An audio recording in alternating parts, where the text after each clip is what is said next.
엔비디아 1000달러 시대를 열었습니다. 1000비디아 시대가 개막됐다라고 표현되고 있죠. 이 시가총액이 2조 5530억 달러, 올해 주가 상승률 100% 돌파. 특히 이번에 1분기 어닝 서프라이즈와 더불어서 10분의 1 주식 액면 분할 이런 것들까지 호재로 작용을 하면서 이 1000비디아 시대는 지속될 것이다라는 기대감이 굉장히 빡세지고 있는 그런 분위기를 아주 많이 매우 선명하게 우리가 느낄 수 있는 그런 상황이기도 합니다.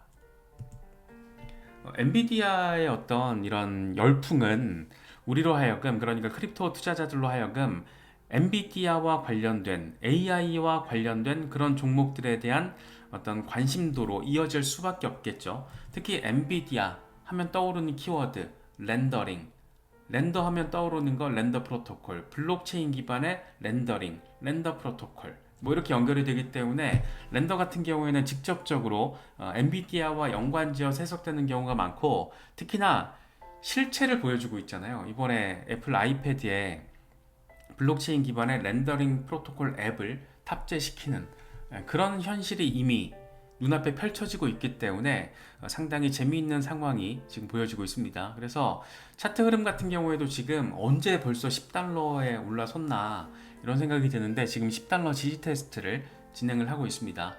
실적 발표 엔비디아 어닝 서프라이즈로 됐고, AI 시즌 3.0이 로딩되고 있다. 렌더의 다음 타깃은 20달러 이상이 될 것이다. 시간은 조금 더 걸릴 수 있을지 몰라도 와리가리 하면서 충분히 가능성이 있지 않나 싶긴 합니다. 얼마 전까지만 해도, 정말 비교적 얼마 전까지만 해도 렌더가 2달러 전후였었는데 벌써 10달러, 언제 10달러 될지 이런 생각이 들거든요. 그래서 렌더 같은 경우에는 가만히 놔두면은 잘 가고 있습니다. 왜냐? 시대적인 트렌드와 맞물려 있고, 렌더링이라는 어떤 기본 베이스를 통해서 AI 시대의 핵심적인 주인공 가운데 하나가 된 엔비디아와 연결되어 있다는 거. 그러니까 컨셉이 연결되어 있다는 거죠. 블록체인 기반의 렌더링 시스템. 그래서 렌더 프로토콜 같은 경우에는 홀더분들은 그냥 너무 이렇게 단기적으로, 예를 들어서 이렇게 좀 빠진다고 겁먹을 필요 별로 없을 것 같아요. 렌더는 가만히 냅두면은 엔비디아의 상황에 맞춰서 발맞춰 함께 나아갈 가능성이 높지 않을까. 뭐 개인적인 생각입니다만 그렇게 바라보고 있고, 저는 요때 매집한 거는 그대로 지금 가지고 있고, 요 정도에 다시 또 다른 거래소에서 매집을 한 거 그냥 놔두고 있습니다. 이게 막 왔다 갔다, 이때 매수한 거는 왔다 갔다 하고 있는데 그냥 뭐 신경 안 쓰고 냅두고 있습니다. AI 테마, 렌더링 테마는 꽤나 강력하게 이 시대적인 트렌드로 조금 더 오래 지속될 가능성이 있다라고 판단을 하고 있기 때문인데, 관심 있으신 분들은 뭐 진입 포인트 잘 짚으시면은 뭐 이럴 때 매수하시면 좋겠죠. 좀 조정 나왔을 때. 뭐 지금 10달러 위에서 매수하는 거는 나는 10달러에서 매수해도 상관없어. 다시 8달러대로 조정이 오더라도 어차피 20달러에 팔 거거든. 뭐 시간이 좀 걸려도 상관없어. 이런 분들은 상관없는데, 단기적인 흐름이 요동칠 때마다 내 심장도 함께 요동치시는 분들은 신규 진입을 할 때는, 특히나 이렇게 테마 관련 종목들 신규 진입할 때는 진짜 신중하셔야 된다라는 점 정말 매일같이 강조해서 말씀드립니다. 뇌동매매는 절대 안 된다. 니어 프로토콜 또 빼놓을 수가 없죠. 코인마켓캡에서 AI 카테고리의 시총 랭킹 1위, AI 테마에서 1등으로 자리하고 있는 니어 프로토콜. 엘리엇 파동을 근거로 했을 때 잠재적인 목표 가격 49달러 향한 준비가 된 것 같다. 잠재적인 진입 기간 6.5달러에서 7달러, 장기 전망 강세. 이미 사실은 괜찮은 진입 구간은 지나갔죠. 이미 7달러 위에서 자리하고 있기 때문에. 그래서 이런 식의 어떤 진입 구간에 대한 스터디가 필요합니다. 그게 없으면 분명히 물리게 되고, 물려도 상관없고 그때그때 추가 매수하고 그런 전략이면 괜찮은데, 그게 아니고 정말 이렇게 딱 물려버렸을 때 내 심장이 물리는 것 같은 느낌이 들면 그런 분들은 정말 조심할 필요가 있죠. 그래서 특히 테마 종목들은 뭐 그렇다더라 라는 점 함께 생각해 보시면 좋을 것 같습니다.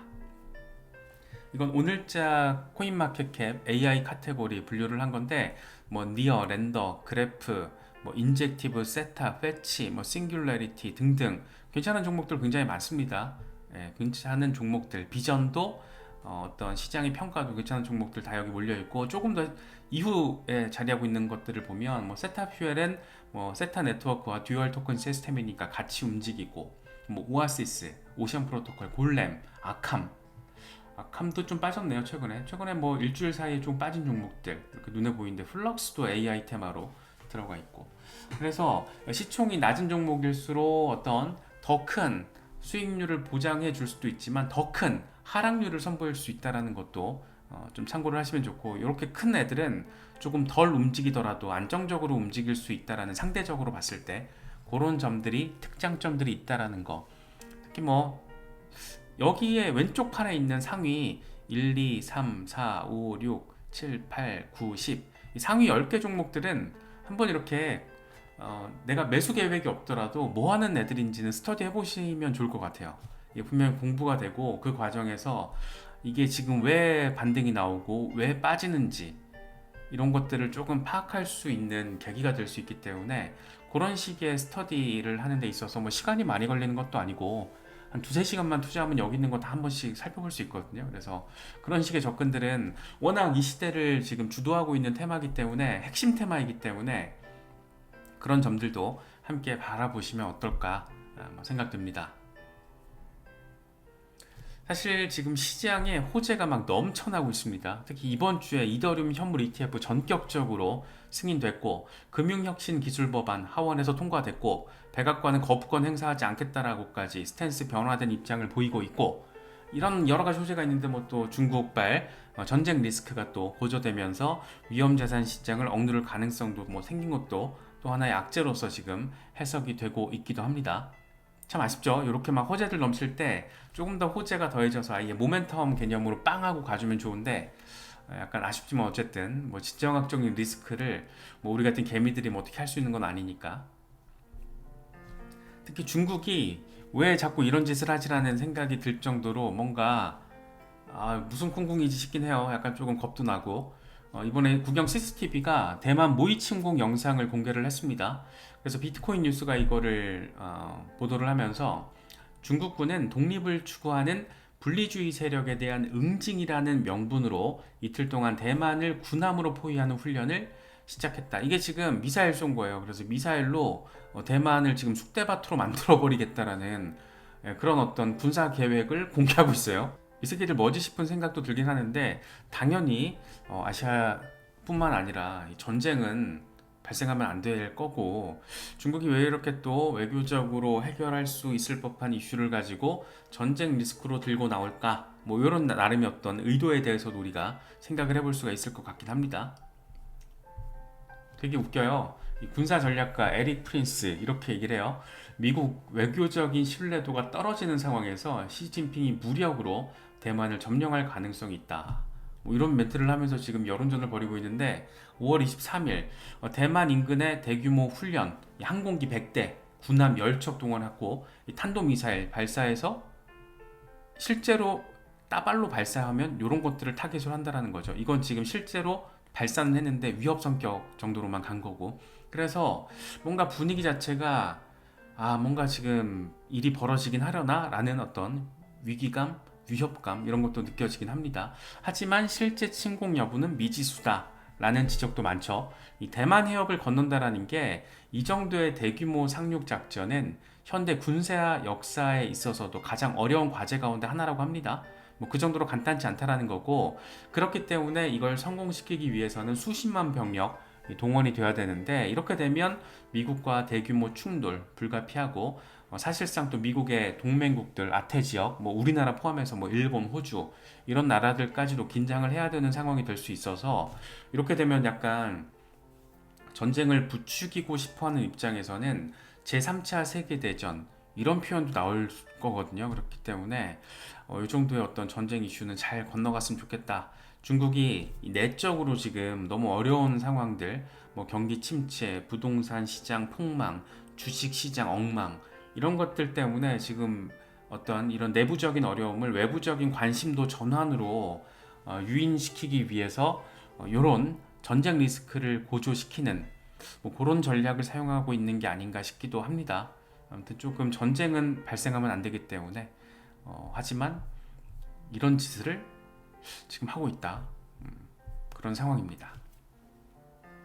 비트코인 현물 ETF 시장 순조로워요. 지금 10거래일 연속 순유입이 확인되고 있고 5월 24일 현지 시간으로 2억 5,200만 달러가 순유입됐습니다. 미국 비트코인 현물 ETF에 담겨있는 총 비트코인 보유량이 85만 개를 돌파했다라는 아주 훈훈한 이야기도 한편에서는 이렇게 자리를 하고 있습니다. 고래들이 또 바쁘죠. 1000개에서 10,000개를 보유하고 있는 고래들. 이번에 비트코인이 67,000달러 밑으로 빠졌을 때 24시간 동안 비트코인 2만 개 이상을 매수를 했고 이게 13억 4천만 달러 규모. 어마어마하죠. 개미들이 쫄아가지고 던질 때 이렇게 고래들로 손바뀜이 이루어졌다라는 거. 이번에도 역시나 확인할 수 있는 부분입니다. 단기적으로 좀 시세 흐름을 볼 때는 20일 지수이동 평균이 지금 66,000달러, 50일 단순이동 평균이 65,000달러이기 때문에 지금 현재 시세 자체는 긍정적이다라고 바라볼 수가 있습니다. 68,000달러, 69,000달러를 오르내리고 있는 상황이기 때문에 일단 이동평균 두 개에 대한 지지를 잘 받아주고 있구나 이렇게 바라볼 수 있는 거죠. 그래서 반등할 경우에는 73,000달러 뚫어내고 이후에 8만 달러에서 84,000달러까지의 경로를 확보할 수가 있고 하락할 경우에는 59,600달러의 중요한 지지라인 여기가 이제 깨질지 여부를 좀 봐야 되는. 그런데 후자보다는 전자 가능성이 지금의 전반적인 분위기, 물론 이제 이 전쟁 리스크 때문에 뭐가 이게 더 악화되기라도 한다라면 한 번 더 단기적으로 내려 꽂혀질 수도 있긴 할 텐데 좀 봐야겠죠. 낸크립토 트레이드 이런 얘기 합니다. 일간 차트에서 여전히 100일 이동평균 위에서 거래가 잘 되고 있다. 오르내림은 있지만 100일 이동평균 지지가 지금 확실하게 받아지고 있다는 거죠. 그래서 올해 상승 과정에서 좋은 지지선 역할을 하고 있고 하루에 150달러씩 상승하고 있다. 긍정적인 상황이다. 지금 박스권에서 오르락 내리락 하고 있지만 전혀 걱정할 상황 아니다라는 점을 이야기를 하고 있습니다. 젤레 같은 경우에는 이런 차트는 참 재밌는 것 같아요. 7년 동안 2017년부터 7년 동안 채널 안에서 지금 거래되고 있는 거야. 채널 안에서 이렇게 사이클 고점 만들어내고 있는 거예요. 그래서 이번에도 이제 그냥 사이클 채널 안에 이 중간선 여기 위로 지금 이제 진입할 때 됐고 올라서서 지지 받아주면 이게 10만 달러 그리고 이제 20만 달러 이상으로 나갈 수 있는 거지 라는 이야기를 하고 있습니다. 이렇게 보니까 반감기가 엄청 빡세게 지금 잘 채널 안에서 사이클이 만들어지고 있다는 것도 바라볼 수가 있습니다. 목표는 10만 달러 이런 얘기를 해요. 머스타시 비트코인 도미넌스 차트입니다. 월간 차트예요. 월간 차트. 가장 큰 알트 시즌 중 하나가 지금 다가오고 있다.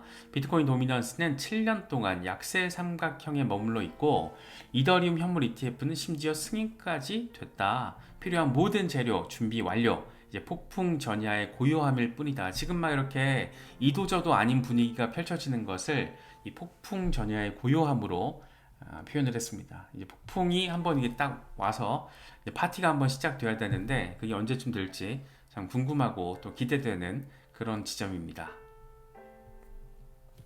스탁머니 리잘드는 비트코인의 최근 움직임이 상당히 강세였다. 이 박스권 고점을 유지하는 한 이 상승세는 이어질 것이다. 그러니까 65,000달러에서 69,000달러 이 박스권 상단만 잘 유지를 해주면은 강세 상황 계속 이어질 거야. 다음 목표는 8만 달러.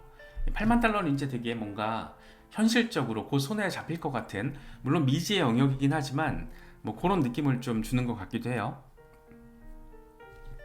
여러 가지 소식들 전해지고 있습니다.